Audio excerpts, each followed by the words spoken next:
తండ్రి, కుమారుడు, పరిశుద్ధాత్మ త్రియేక దేవుని నామం పేరట ఆమెన్.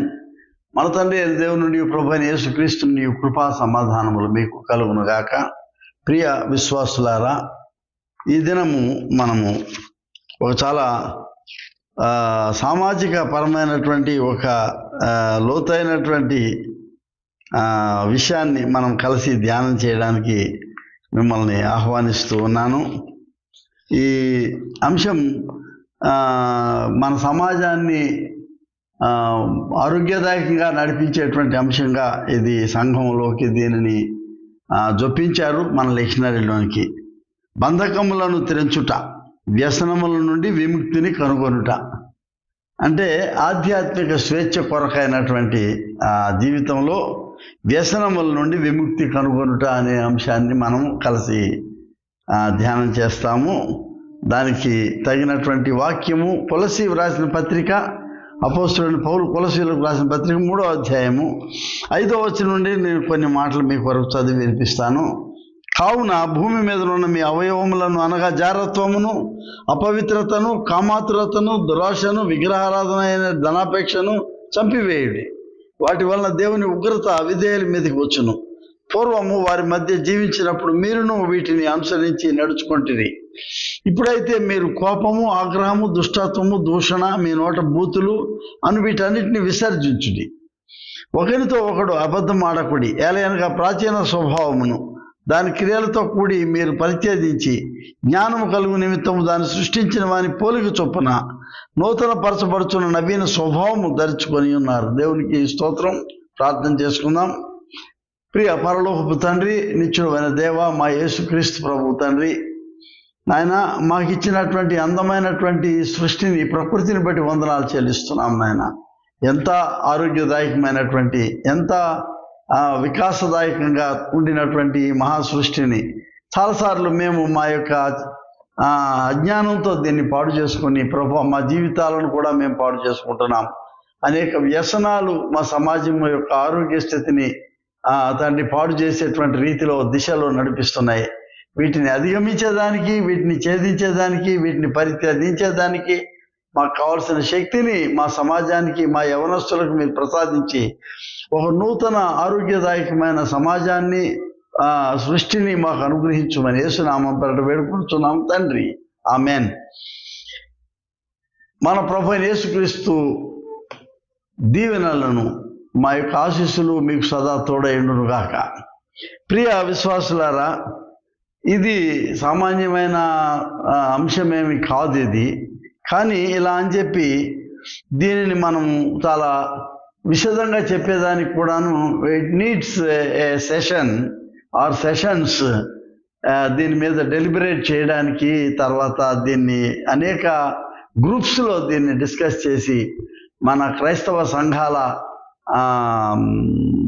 యవనస్తుల మధ్య చేయవలసినటువంటి చర్చలు, మరి అలాగే మన కళాశాలల్లోనూ ఇంకా సామాజిక పరమైనటువంటి కొన్ని వర్గాల మధ్య కూర్చొని చేసేటటువంటి ఒక చర్చనీయాంశమైనటువంటి అంశం ఇది. చాలా పెద్ద అంశం ఇది. ఏంటంటే it strengthens our society towards a healthy community. మన దగ్గర ఉన్నటువంటి అనేకమైనటువంటి దురలవాట్లు, దుశ్చర్యలు, వీటిని మనం అధిగమించాలంటే ఏ రీతిలో ఈ క్రైస్తవ సంఘం లేకపోతే క్రైస్తవ విశ్వాసం ఉపకరిస్తుంది అనేది ఆ దిశలో మనం కొద్దిసేపు మనం ధ్యానం చేస్తాం.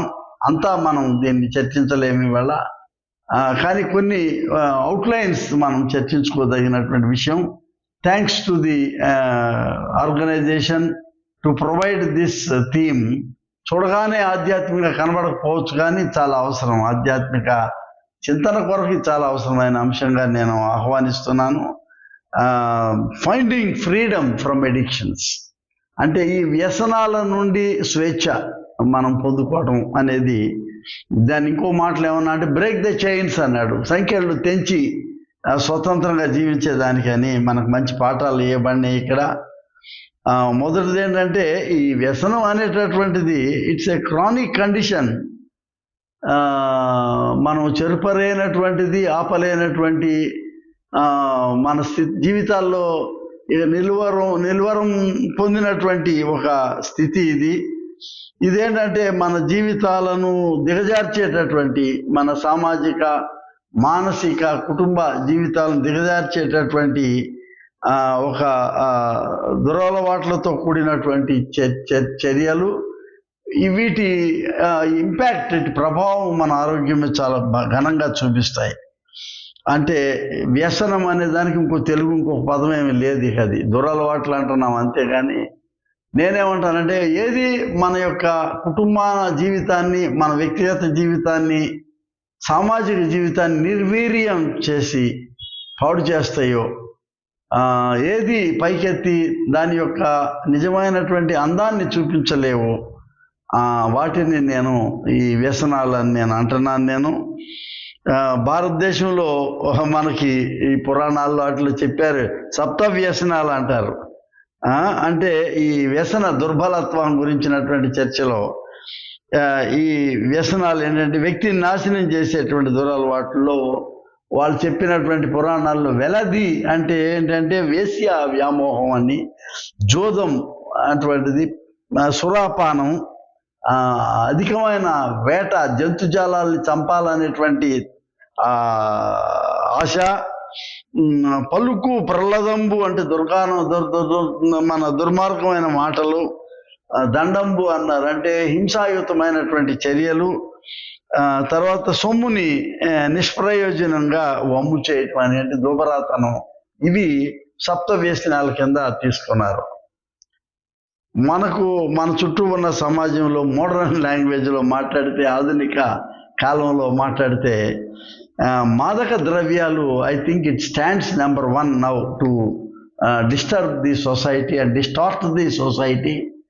మన యవనస్తుల జీవితాలు ఇవాళ యూనివర్సిటీస్లోను, వర్కింగ్ ప్లేసెస్లోను, ఇంకా దురదృష్టవశాత్తు కొన్ని హై స్కూల్స్లో కూడాను మన పిల్లలు పాపం చాలా దెబ్బతినేదానికి ఈ మాదక అంటే క్వాలిటీ ఆఫ్ లైఫ్ అంటే గుణాత్మకమైన జీవితాన్ని ఛిద్రం చేసేటటువంటి ఈ దురలవాట్లనే వ్యసనాలుగా భావించాలి. నేను ఇందాక చెప్పినట్లు ఈ మాదక ద్రవ్యాలు, narcotic, nicotine, heroin, opium, crack, caffeine, tobacco, marijuana, methadone అనేవి, ఇవన్నీ కూడా ఏంటంటే మాదక ద్రవ్యాలు. ఎవరు ప్రొడ్యూస్ చేస్తున్నారు, ఎందుకు ప్రొడ్యూస్ చేస్తున్నారు, ఎలా వీటిల్ని సరఫరా చేస్తున్నారు అనేది చాలా ఆశ్చర్యకరమైన విషయం. నేనుండే స్థలంలో, నా నగరంలో అతి దగ్గరలో జంక్షన్ ఒకటి ఉంటుంది. ఇది ఈశాన్య రాష్ట్రాల నుంచి దక్షిణ రాష్ట్రాలకి వెళ్ళేటటువంటి ఆ మార్గం జంక్షన్ ఇది. ఇక్కడ ఆల్మోస్ట్ వీక్లీ బేసిస్లో పోలీసు వాళ్ళు లారీలు, ట్రక్కులు ఆఫ్ చేస్తారు. అందులో ఈ మాదక ద్రవ్యాలను పట్టుకుంటారని తెలిసినా మళ్ళీ ఎలా అంటే కొత్త విధానాల్లో దాసి దాన్ని స్మగుల్ చేసి ఈ మాదక ద్రవ్యాలను సరఫరా చేస్తున్నారంటే దేశం ఎంత దానికి దోహదం చేసే స్థితిలో మనం ఉన్నామని బాధపడాలి మనం. ఇదో పక్కనుంటే రెండోది ఏంటంటే ఆల్కహాల్ అనేది. అంటే ఇది మద్యం. ప్రభుత్వాలే ఈ మద్యాలని కంపెనీస్తో సప్లై చేసి తక్కువ రేట్లని, ఎక్కువ రేట్లని, ప్రభుత్వాల ముద్రలతో సహా వాటిని పర్మిషన్లు ఇచ్చి, పర్మిట్ రూమ్లని యవనస్తులను, ముఖ్యంగా మన కార్మికులు, శ్రామికులు, పాపం కష్టపడేటువంటి వాళ్ళు దీనికి లోనై కుటుంబాలను ఛిద్రం చేసుకోవడం మనం చూస్తున్నాం. డ్రగ్స్, మనకి మెడిసిన్స్లో కూడాను అనవసరమైనటువంటి ఈ మాదక ద్రవ్యాలతో కూడినటువంటి డ్రగ్స్ కొన్ని, తర్వాత ఈ జోదాలు, పేకాట, గ్యాంబ్లింగ్ అనేటువంటిది, అవి ప్రభుత్వం పరంగా కాదు కానీ ప్రభుత్వాల్లో ఉన్నటువంటి active leaders who are elected by the people, వాళ్ళే ఊర్ల బయట స్థలాల్లో ఇవి రన్ చేయటం అనేది, కాసినో హోమ్స్ ఇవి రన్ చేయటం అనేది కొంచెం ఆశ్చర్యంగా ఉండటమే కాకుండా చాలా దుఃఖభాజనంగా అవి కనబడతా ఉంటాయి. అనుదినమే పేపర్లో చూస్తాం మనం, ఫలానా ఎలక్టెడ్ పర్సన్ గారు రన్ చేస్తుంటే పోలీసులు పట్టుకుంటే దాన్ని ఆయన ఏదో మాపు చేసుకొని, ఇటువంటి రోజు చదువుతున్నాం మనం. తర్వాత విచారకరమైన సంగతి ఏంటంటే ఇవన్నీనేమో శరీరాన్ని పాడు చేసేటట్టు కనబడుతున్నాయి, సమాజాన్ని పాడు చేసేవి కనబడుతున్నాయి, కానీ చూడడానికి సున్నితంగా కనబడేటటువంటి కొన్ని దురదృష్టం కనబడేది ఏంటంటే ఈ constant involvement in the internet and social media లో పాల్గొనడం అనేది కూడా ఒక దురలవాటు కింద తీసుకోవాలి. మనం ఉన్నది లేనట్లుగా, లేనిది ఉన్నట్లుగా సృష్టించడం అనేది ఇంటర్నెట్. ఇప్పుడు ఇది వచ్చింది ఏంటంటే ఆర్టిఫిషియల్ ఇంటెలిజెన్స్ ద్వారా ఇప్పుడు లేటెస్ట్ జీవితాలను పాడు చేసేస్తుంది ఇది ఏఐ కొన్నిసార్లు. అది మంచిగా ఉపయోగపడితే సంతోషమే, దేశానికి సౌభాగ్యాన్ని తెస్తే సంతోషమే, కానీ కొన్ని వ్యక్తిగత జీవితాలను, చాలా మంది స్త్రీల జీవితాలు, ఆఫీసర్స్ జీవితాలని ఇవి పాడు చేసేటటువంటి ఇటువంటివన్నీ కనబడుతున్నాయి మనకి. ఈ ఏంటంటే ఈ హనీ ట్రాప్స్ అని ఇటువంటివి సోషల్ మీడియాలో ఉన్నవి లేనివి ఉన్నట్టు సృష్టించడం అనేది. తర్వాత ఇంటర్నెట్, ఇది చాలా దారుణమైనటువంటి దాంట్లో. ఇంటర్నెట్ మంచిది, కానీ అందులో నువ్వు మునిగిపోయి నువ్వు జీవితాన్ని పాడు చేసుకునేంత అవసరం లేదు అనుకుంటున్నాను. ఇటీవల కాలంలో మన ప్రభుత్వాలే కొన్ని ప్రోత్సాహం చేస్తా ఉన్నాయి. ఏంటంటే ఊర్ల దగ్గర ఫుడ్ కోర్ట్స్ అని స్టార్ట్ చేస్తున్నారు. అది చుట్టూ ఉన్న ఇళ్ళకి చాలా అభ్యంతరకరం, ఎవరికి చెప్పుకోలేం మనం. అక్కడ గర్ల్స్ స్కూల్స్ ఉంటాయి, గర్ల్స్ హాస్టల్స్ ఉంటాయి, మన గృహాలు ఉంటాయి. అర్ధరాత్రి 12-1 గంట వరకు ఈ ఫుడ్ కోర్ట్స్ అనేది కొంచెం ఆశ్చర్యం అనిపిస్తుంది. ఎందుకంటే వీళ్ళంతా ఇళ్లలో చేసుకోలేరా, భోజనాలు తినలేరా అని అనొచ్చు. మేబీ నేను బ్యాక్వర్డ్ అయి ఉండొచ్చు అలా ఆలోచించేయడానికి. అలా అయితే కూడా నువ్వు వెళ్ళి ఎన్నో వెరైటీస్ దొరుకుతాయి కాబట్టి తినడానికి రావడం బాగానే ఉంది, కానీ మరి ఫ్యామిలీ అందరినీ నీవు ఎంటర్టైన్ చేస్తున్నావా, నువ్వు ఒక్కడవే వచ్చి తినడానికే ఇక్కడికి వస్తున్నావా అనేది. బైబిల్లో ఏముందంటే కరువుబోత్తనం, గ్లటనీ ఆల్సో ఈజ్ ఎ సిన్, 7 పాపాల్లో ఒకటని కనబడతా ఉంది అది. తర్వాత ఈ షాపింగ్ అనేది ఈ చెప్పుకొని అలవి కానటువంటిది, కాన్స్టాంట్ పర్చేజెస్. ఈ మధ్య ఆన్లైన్ పర్చేజెస్ ద్వారా ఎన్నెన్నో వస్తువులు గృహాలకి. It is taxing the economy of the family. ఇది వరకు తల్లిదండ్రులు ఎంతో పొదుపుగా ఇళ్లలోనే భోజనాలు చేసుకోవడం, పిల్లల్ని ఎప్పుడో అడపాదడప బయటికి తీసుకెళ్లేది కుటుంబాలని. ఇటువంటి దినాల్లో పొదుపు ద్వారా వాళ్ళు జీవితం అంతా కష్టపడితే, ఒక టీచర్ గారు, ఒక గవర్నమెంట్ ఎంప్లాయీ, ఒక డిపార్ట్మెంట్లో ఉన్న వాళ్ళు, హెల్త్, పోలీస్ డిపార్ట్మెంట్ వాళ్ళంతా లైఫ్ అంతా కష్టపడి పొదుపు చేసుకొని జాగ్రత్తగా ఒక ఇల్లు కొనుక్కోవడం, రిటైర్ అయ్యే ముందు ఒక కుమార్తె వివాహం చేసుకోవడం, ఒక అబ్బాయి పై చదువులకి డబ్బులు ఉండేది. ఇప్పుడు ఏంటంటే ఉన్నది ఉన్నట్టు అయిపోవాలంటే, ఏ నెల కా నెల అయిపోవాలి. ఎందుకంటే ఈ స్విగ్గీలు అని అవన్నీ చాలా ఇళ్ళకి వచ్చేస్తా ఉన్నాయి అన్నీ ఇప్పుడు కదా. అన్నీ గుమ్మం దగ్గరికి వచ్చేస్తా ఉన్నాయి. ఆ గుమ్మాలకు రావడం వల్ల మళ్ళీ కొన్ని కుటుంబ సమస్యలు ఉన్నాయి.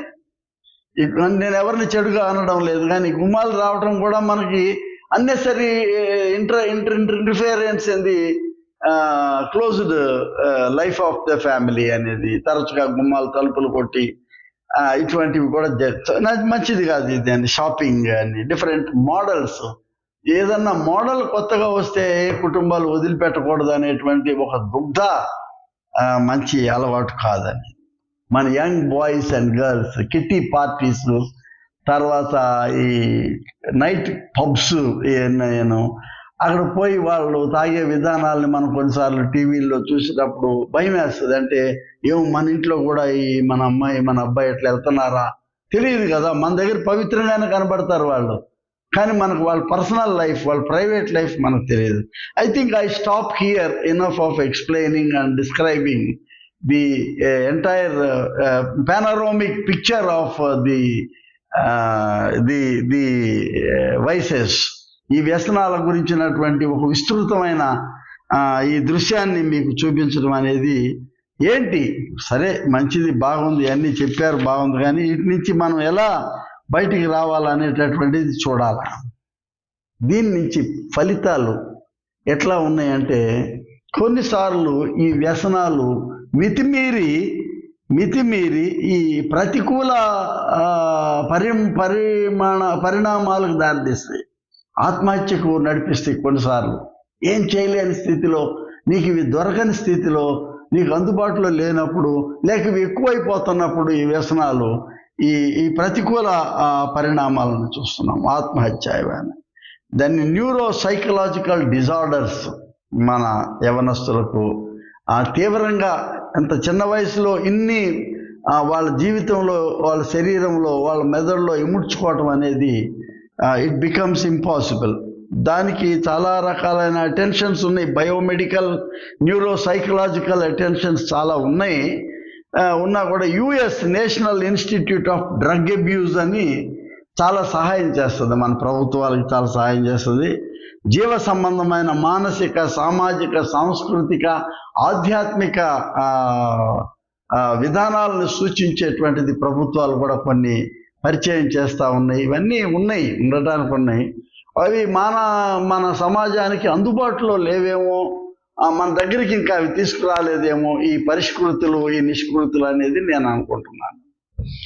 మరి ఎలా వీటి నుంచి మనం తప్పించుకోవాలనేది కూడా ఆలోచన చేయాలి. ఏంటంటే, నేను బైబిల్లో కొన్ని చూశాను. ఏంటంటే ఈ మార్కు సువార్త 5వ అధ్యాయంలోది. సరే, దీనికంటే ముందు మనం వెళ్ళాలంటే పాత నిబంధనలోనే నేను చూసినటువంటిది, మన రాజులు, మన పెద్దలు ఎంత తక్కువ ఏం కాదు. ఇప్పుడు ఎంత గొప్ప జ్ఞానం కావాలని అడిగాడు రాజు. ఎవరు?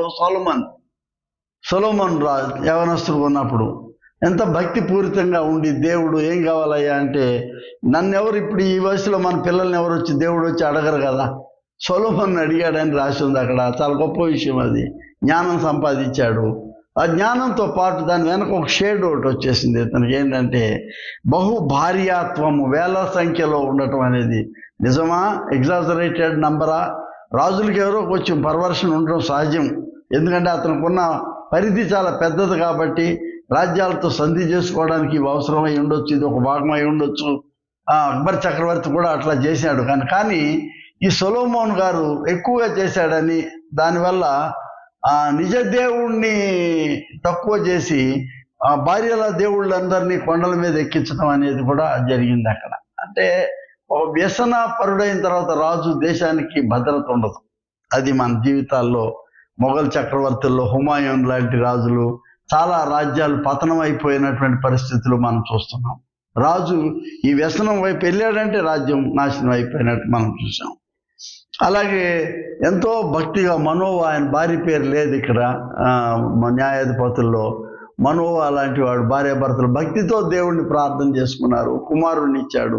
దేవుడు చెప్పాడు నాజరు చేయబడాలి ఇతను, అంటే తల మీద కత్తిర పడకూడదంటే ఎంత పవిత్రంగా ఇతన్ని జాగ్రత్తగా పెంచండి అనే ధోరణిలో. అంటే మనకు అటువంటిది జ్ఞాపకం వస్తుంది. ఎవరంటే బాప్తిసం ఇచ్చే యోహాను, ఎంత పవిత్రంగా అతను పెరిగాడు. అతను తక్కువ కాలం జీవించినా కూడా అతి విశిష్టతతోనూ లక్ష్యాత్మకమైన, గుణాత్మకమైన, గుణశీలాలు కలిగినటువంటి వ్యక్తిగా ఆయన పెరగడాన్ని ఒక పక్కన చూస్తుంటే, అదే ధోరణిలో దేవుడు వరమిచ్చిన పుత్రుడుగా వచ్చిన సంసోను తను వ్యభిచార ధోరణి జీవితాన్ని జీవించి ఆ దలీలా కొరకైనటువంటి ఆశ, తను వీటితో తన జీవితాన్ని పాడు చేసి ఏ లాభం తెచ్చాడు అతను ఇశ్రాయేలీలకి?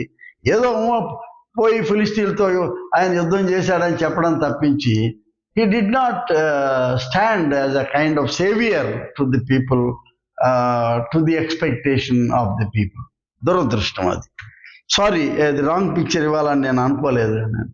తర్వాత అధికమైనటువంటి ఆలోచనలు ఇదే ధోరణిలో అమ్నోను అనేవాడు, దావీదు కుమారుడు ఒకడు, దావీదు గారు ఇంకొక భార్య కుమార్తె అయినటువంటి తమారుని ఆయన మోహించి, అది తప్పు కదా, ఒక తండ్రి ఒకడే కదా, ఇద్దరికి తండ్రి ఒకడే, ఇద్దరికి తండ్రి ఒకడైనా ఇద్దరికి తల్లి ఒకళ్ళైనా యువర్ బ్రదర్ అండ్ సిస్టర్. నీకు అటువంటి ఆలోచన వచ్చిందంటే there is a perversion in your mind. ఇలా చెప్పుకుంటూ పోతే చాలా ఉన్నాయి మనకు పాత నిబంధనలో కూడా. అంటే ఏది తీవ్రంగా నీ జీవితాన్ని కిందకు దించేస్తుందో అది వ్యసనం. అది నూతన నిబంధనకు వచ్చినప్పటికీ ఈ మార్కు సువార్త 5వ అధ్యాయం లోకాలు కూడా కనబడుతుంది అనుకోండి. అతను ఏంటంటే ఈ సంఖ్యలతో కట్టివేయబడి అతను సమాధుల మధ్య జీవిస్తున్నటువంటి ఒకడు గురించి మనకి రాయబడింది.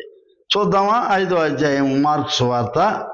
ప్రభు దోణి దిగ్గానే అపవిత్రాత్మ పట్టిన వాడు ఒకడు సమాధుల నుండి వచ్చి ఆయనకి ఎదురుపడిన వాడు సమాధులలో వాసం చేసేది వాడు సంఖ్యలతో నాయనను ఎవడును వాని బంధించలేకపోయాను. పలుమార్లు వాని కాళ్ళకు చేతులకు సంఖ్యలు వేసి బంధించినను వాడు ఆ చేతి సంఖ్యలు తెంపి కాలి సంఖ్యలను తుత్తునీలుగా చేసిన కనుక ఎవడును వాడిని సాధుపరచలేకపోయాను.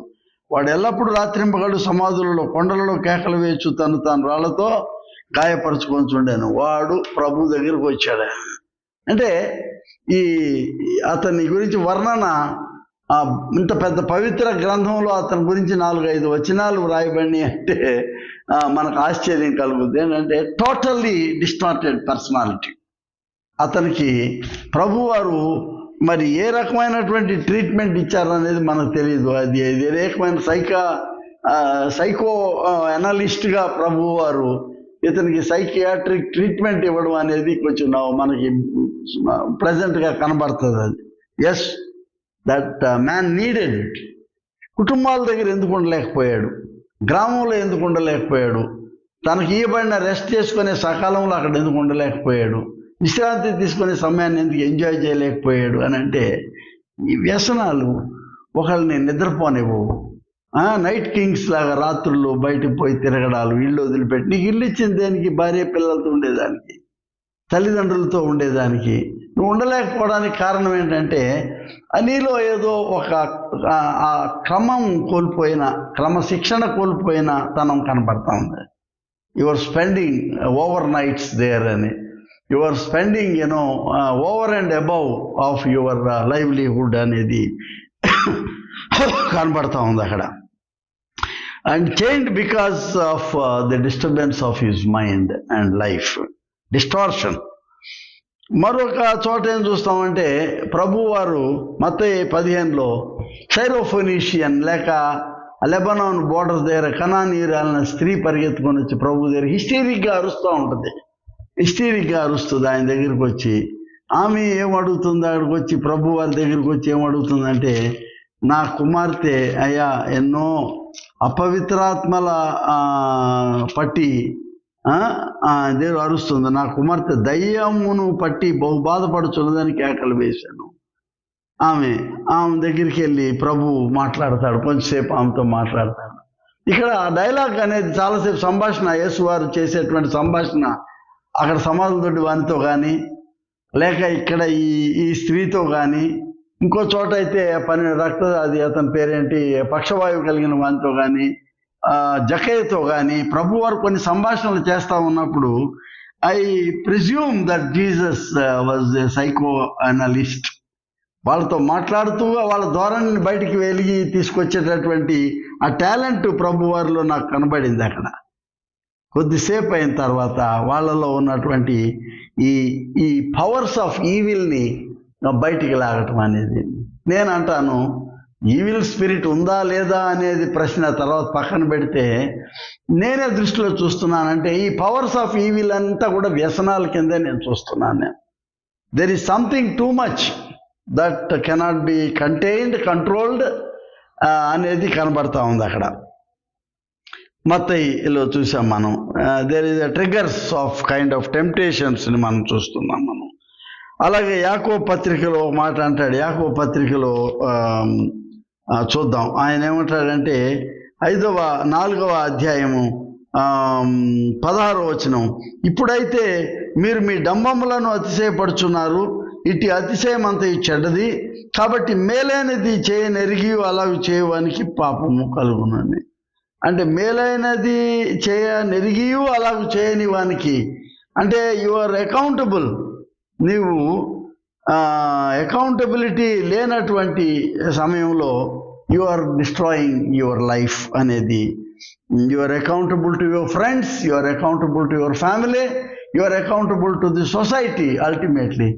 నా ఇష్టమండి అని చెయ్యి ఇంత దూరం విసురుతానంటే పక్కన వాడి మొహాన్ని తవ్వుతుంది ఆ చెయ్యి, అది హింసకు తావు ఇచ్చినట్టు అవుతుంది, అది ఘర్షణకు తావు ఇచ్చినట్టు అవుతుంది.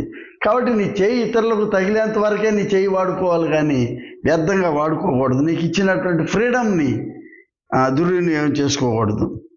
కాబట్టి కొలసీ పత్రిక 3వ అధ్యాయంలో చివరికి మనం ఇందాక చదివింది ఏంటంటే cultivating good habits, cultivating the habits, కొలసి పత్రిక 3వ అధ్యాయంలో ఏంటంటే సిసిరో అనేవాడు రోమన్ ఒరేటర్, ఆయన ఒక పదాన్ని వాడాడు. ఏంటంటే కుల్తురా అనిమా అన్నాడు. కుల్తురా నుంచే వచ్చింది వర్డ్ కల్చర్, కల్టివేషన్, ఈ పదాలన్నీ అందులో నుంచి వచ్చింది. కుల్తురా అంటే ఇరిగేషన్ అన్నమాట. అంటే దీన్ని నువ్వు దాన్ని ఫలభరితంగా సంసిద్ధం చేసుకోవడం, to cultivate the good habits అంటాం మనం, టు ఇన్కల్కేట్ గుడ్ హ్యాబిట్స్ అంటాం మనం. సో కుల్తురా, అనిమా స్పిరిట్ అంటే culture of the spirit, culture of a life, culture of the inner life గురించి మాట్లాడుతూ ఉన్నాడు ఈయన. కొలసి పత్రికలో పౌలు కూడాను 3వ అధ్యాయంలో మాట్లాడుతూ ఆయన ఏమంటాడంటే ప్రాచీన స్వభావం దాని క్రియలతో కూడా పరిత్యజించాలని, జ్ఞానము కలిగి నిమిత్తము మీరు దాన్ని సృష్టించిన వాని పోలిక చొప్పున నూతన పరచబడిన నవీన స్వభావం ధరించుకొని అని. రెండోది ఏమంటాడంటే మీరు మీ లైఫ్లో క్రమశిక్షణ కావాలంటే పైన వాటిని వెతకండి, కింద వైపు చూడమాకండి. కింద వైపు ఏమున్నాయంటే ఆయన్ని స్లిప్పరీగా నీ జీవితాన్ని పాడు చేసి నిన్ను వెనకలాగి వంటి బంధకాల వైపు చూడగాకండి. పైన ఉన్న వాటిని అంటే you look for the things that bring you for freedom అనేటటువంటి భాషణ మనం ఇందులో చూస్తూ ఉన్నాం. మనం ప్రియ స్నేహితులారా, మనకు ఎన్నో దురదృష్టం రోజు పేపర్లో మనం చూస్తూ ఉన్నాం. మనం ఎట్లా వీళ్ళని వీటిలోంచి తప్పించాలి అనేటువంటి చాలా ఇవి ఉన్నాయి మనకి. ఏది ఈ వ్యసనాల నుంచి తప్పించేటటువంటి హోమ్స్ చాలా ఉన్నాయి ఇవాళ రేపు. ఈ వ్యసనాల నుంచి తప్పించేటటువంటివి ఒకటి, మనం పర్యావరణ మార్పు చేయాలి. మన అంత స్థితిలో ఉంటే, మన ఇళ్ళల్లో ఎవరైనా ఉంటే, మన బిడ్డలు కానీ పెద్దలు కానీ ఉంటే, అంటే చేంజ్ ఆఫ్ ఎన్విరాన్మెంట్ ఒకవేళ అది పనికొస్తుందేమో ఈ చేంజ్కి. తర్వాత ఏంటంటే సాంకేతిక నైపుణ్యత కొరకు వెళ్ళాలా. Where do you find expertise counselling for the kind of extensive dosage ఉన్న ప్రజల్ని ఎలా మనం దాన్ని బాగు చేయాలనేది. There are homes which take care of some of these. మరీ సంఖ్యలేసి కట్టేయడం వల్ల ఉపయోగం ఉండదు మనకి, అది కాదనుకుంటాను. అఫ్కోర్స్ సంఖ్యలు లేకపోతే వాళ్ళు మొత్తం ఛిద్రం చేసేస్తారని తెలుసు, మాకు హింస చేస్తారని తెలుసు. కానీ there are other ways and means. How are we going to handle behavioural addictions అంటే పర్వాలేదు, కొంతవరకు మనం చేంజ్ చేయడానికి ప్రయత్నం చేయవచ్చు. కానీ ఈ లోపల నుంచి తన్నుకొచ్చేటటువంటివి మనం ఏం చేయలేము. కొన్నిసార్లు నిరాశ, నిస్పృహ ఇటువంటివి కూడా మన జీవితాలని కొన్ని పాడు చేసేటటువంటివి మనకు కనబడుతున్నాయి. హార్మ్ఫుల్ కాన్సిక్వెన్సెస్కి, తర్వాత మన significantly impacting our life and health. ఇదంతా కూడా ఏంటంటే చాలా దురదృష్టకరమైనటువంటి ఈ వ్యసనాల నుంచి మనం ఎలా తప్పించబడతాము అనేది చాలా అవసరమైనటువంటి ప్రశ్న ఇది. ప్రియ స్నేహితులారా, మనం తేలిగ్గా మాట్లాడేసుకోవచ్చు కొన్ని విషయాలని. మనం ప్రార్థన చేద్దామండి అనొచ్చు. We believe in the power of prayer, no doubt. చాలామంది చేస్తే పలానా వ్యక్తి వరకు మార్పు రావడం సాధ్యం జరుగుతుంది అని నేను నమ్ముతున్నా. నమ్మేవాళ్ళు నేను ఒకడిని. నువ్వు కూడా ప్రార్థన చేయను ఆయన అని చెప్తే వాడు ప్రార్థన పొందుతాడా? వాడు ఈ so powerful in the sense, వాడు పట్టా నాలవి కానటువంటి శక్తితో వాడు వచ్చేస్తుంటే శిష్యులు పారిపోతా భయపడుతున్నారు. ఎందుకంటే పిచ్చోడి చేతిలో రాయి ఉంటే ఎటు కొడతాడో తెలియదు. కానీ యేసు వారు నిలకడగా నిలబడ్డాడు. గుణబొంతరాళాలు సృష్టించినటువంటి సృష్టికర్త అతని కళ్ళలోకి చూస్తూ ఉన్నాడు. ఆయన ఇంకా మాట్లాడకముందే వాడు ఆ కళ్ళలోంచి వచ్చే తేజస్సుకే వాడు వెలువెల్లాడిపోయాడు కదా. వెలువెల్లాడిపోయి వెంటనే యేసు క్లాస్మేట్ లాగా మాట్లాడుతున్నాడు. యేసు మాతో నీకేం పని అంటున్నాడు. నేను నీ దగ్గరే ఉంటాను, నన్ను అక్కడ నాలో ఉన్న సేనను తీసేయమంటున్నాడు. సేన, it's a legion of habits, legion of powers that have contracted him, pull him down. ఆ సంఖ్యను తెంచేశాడు ప్రభు. చాలా బ్యూటిఫుల్ ఎక్స్ప్రెషన్ ఉంటుంది. వాడు అందులోంచి వ్యసనాలు అన్నీ బయటపడినప్పుడు వాడు స్వస్థ చిత్తుడై, చిత్తం, intelligence, his will, his inner conscience స్వస్థత పొందింది. Praise the lord. And it is possible. మనం యేసు చెంతకి వాళ్ళని తేగలిగేటువంటి ప్రయత్నం చేయడానికి చూడాలి. మనం దాని కొరకు మొదటిదేమో చిన్ననాటి నుండి ఆ అట్మాస్ఫియర్ బిడ్డలకి ఇవ్వటం, రెండోది వాళ్ళ కొరకు మనం ప్రార్థన చేయటం అనేది మనం తప్పకుండా a communitarian prayer would certainly has power అని నేను నమ్ముతున్నాను. మూడవది ఏంటంటే, ఈ మొక్కై ఉన్నప్పుడు ఇది వంగనది మానై వంగున అనే సామెత ఉంది. అంటే చిన్నపిల్లవాడుగా వాడు ఉన్నప్పుడే వాడు దేవుని మాటలు, తర్వాత వాడు వినడానికి తెలుసు. మనకు బైబిల్లో కూడా ఉన్నది అది. ఎలా మనకి అతని చేతికి వాక్యాన్ని ఇవ్వాలి మనం చిన్ననాటి నుండి. ఇది మన పేరెంటల్ ఫెయిల్యూర్ అవుతుంది కొన్నిసార్లు. తర్వాత పేరెంటల్ కేర్ సరిగా ఇవ్వలేనప్పుడు కూడాను మనం కొన్నిసార్లు ఇబ్బంది పెడతాం. మనం బైబిల్లో you find variety of characters in this.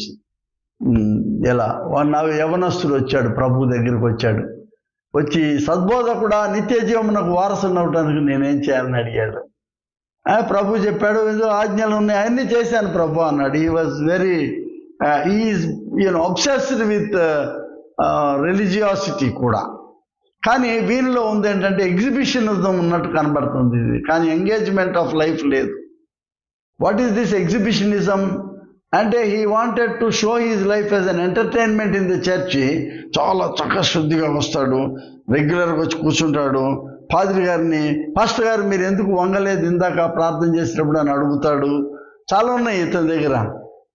But then వీనిలో ఉన్నటువంటి ఒక వ్యసనం ఏంటంటే, he was not willing to share with what he had. తనకున్నదేదో ఇతరులకు పంచేదానికి ఇష్టపడలేదు. No sharing. తను ఈ వెల్త్ కొరకైనటువంటి గ్రీడీనెస్తో, పొసెసివ్నెస్తో, ఇది నాది నేను అనే దాంట్లోనూ సెల్ఫ్ సెంటర్డ్నెస్, ఈగో చాలాసార్లు ఇవి మన కుటుంబాలను కూడా, ఈ ఈగోసెంట్రిజం కూడా మన కుటుంబాలని నాశనం చేసింది మనం చూస్తున్నాం. నా దగ్గరికి ఇటీవల కాలంలో at least couple of families came to మీ.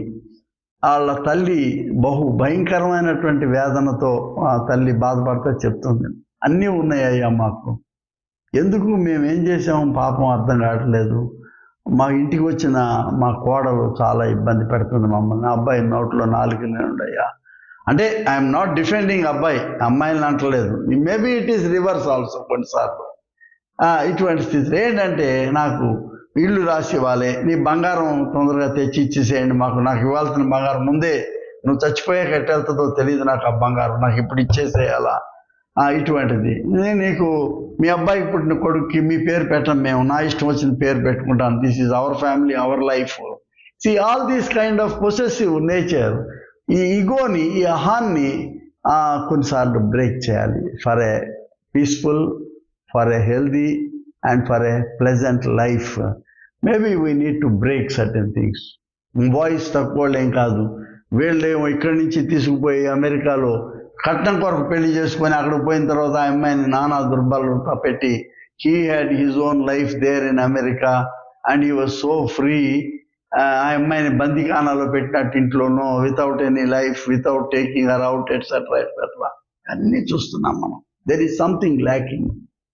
అదేంటంటే ఈ అహంకారం కొట్టేసేయాలి మనం. ప్రజలు దే మస్ట్ బి ఓపెన్.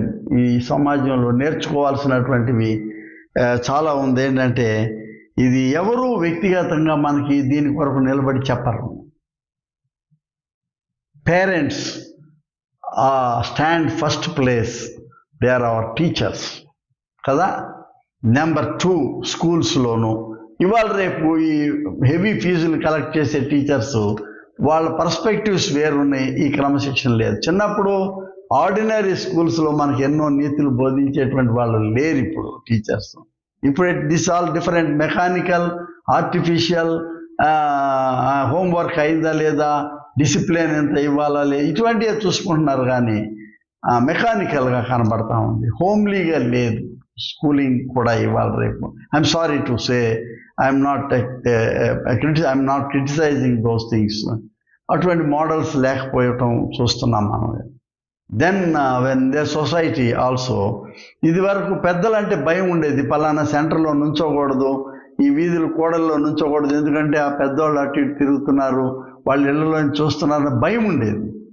ఇప్పుడు పెద్దోళ్ళు అన్న భయం ఏమి లేదు, ఎందుకంటే వీలైతే పెద్దవాడిని కొట్టి కూడా వీళ్ళు ఎక్కడ దేర్ ఈస్ లకునా, లోపం ఎక్కడ ఉందో మనకు తెలియంటే lack of spirituality in the family, ఆధ్యాత్మికత లోపం.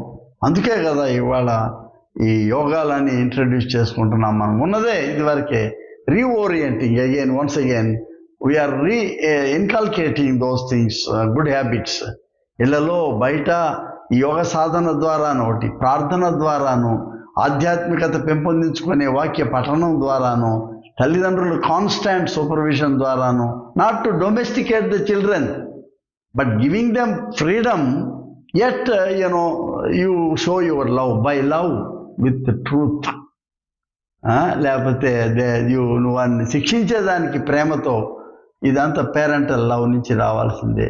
I want to conclude to say family is the best university for us to teach and to inculcate, to learn, to transform. కుటుంబం అనేది ఒక పెద్ద పరిశోధన ల్యాబొరేటరీ అని గమనించుకోవాలి మనం. కాబట్టి దీనిలో బాధ్యత ఎవరిది అని అంటే తల్లి తండ్రి అనేది తల్లి నుంచే ప్రారంభం. తన గర్భంలో ఉన్న శిశువుకి ఆ టీచ్ చేసే దగ్గర నుంచి పిల్లలు పసికందులు గర్భంలో అనుకుంటూ ఉంటారు, వింటారట. అక్కడి నుంచి ప్రారంభం అయ్యేటటువంటి లెర్నింగ్ మనకి జీవితం అంతా నేర్పిస్తూనే ఉంది సొసైటీని. There is a watch third eye అంటారు దీన్ని. దేవుని యొక్క నేత్రాలు మనల్ని చూస్తున్నాయని గమనించుకోవాలి మనం. ప్రియ స్నేహితులారా, రోమియోలు రాసిన పత్రిక 12వ అధ్యాయము 2వ వచనంలో తో ముగిస్తాను నేను. అదేంటంటే, మీరు ఈ లోక మర్యాదను అనుసరింపక ఉత్తమమును అనుకూలమును సంపూర్ణమునై ఉన్న దేవుని చిత్తమేదో పరీక్షించి తెలుసుకున్నట్లు మీ మనస్సు మారి నూతన మగుట వలన రూపాంతరము పొందుడి. అంతకుముందు ఏమంటారంటే, పరిశుద్ధము దేవునికి అనుకూలమును సజీవ యాగముగా మీ శరీరమును ఆయనకు సమర్పించుకొనుడని దేవుని వాత్సల్యతను బట్టి మిమ్మల్ని బ్రతిమాలుకుంటున్నాను. శిక్షించి కాదు, దేవుని వాత్సల్యమును బట్టి మిమ్మల్ని బ్రతిమాలుకుంటున్నాను. I stop at the family at the feet of Lord Jesus. ఆయన పాద సన్నిధిలో స్వస్థ చిత్తత అనేది ఎక్కడ దొరుకుతుందంటే కుటుంబంలో ఆయన పాదాలను గుర్తించడం. Discover the holy feet of our lord in the family. Kneel down, spend some time with the family. If you don't find time for that, unfortunately, I caution you that you are leaving family uncared for. దేని కొరకు వివాహం చేసుకున్నాం, దేని కొరకు మనం ఇదంతా సంపాదించుకుంటున్నాము అనే దానికి ఒక అర్థం కావాలంటే kneeling at the holy feet of our Lord with the children and family. Mind you, that is the only solution I can say from Christian perspective. దేవుడు మిమ్మును మీ కుటుంబాలను దీవించునుగాక. ప్రార్థన చేస్తాం. ప్రియ ప్రభువా, అనేక సమస్యలతో, అనేక ఆందోళనలతో, అనేక వ్యర్థమైన విషయాలతో మేము అటు పరిగెత్తి ఇటు పరిగెత్తి తీవ్రమైన ఒత్తిడికి మేము తట్టుకోలేక చాలాసార్లు ఆత్మహత్యలు పాలవ్వాలని, ఇంకా ఏదేదో చేసేసుకోవాలా మా జీవితాలని మేము పరిభ్రమించే ఈ కాలంలో we want you to come into our house, O Lord. మా కుటుంబాల్లోనికి రండి, మా జీవితాల్లోకి రండి, మా సంఘాల్లోనికి, మా సమాజంలోనికి రండి ప్రభువా.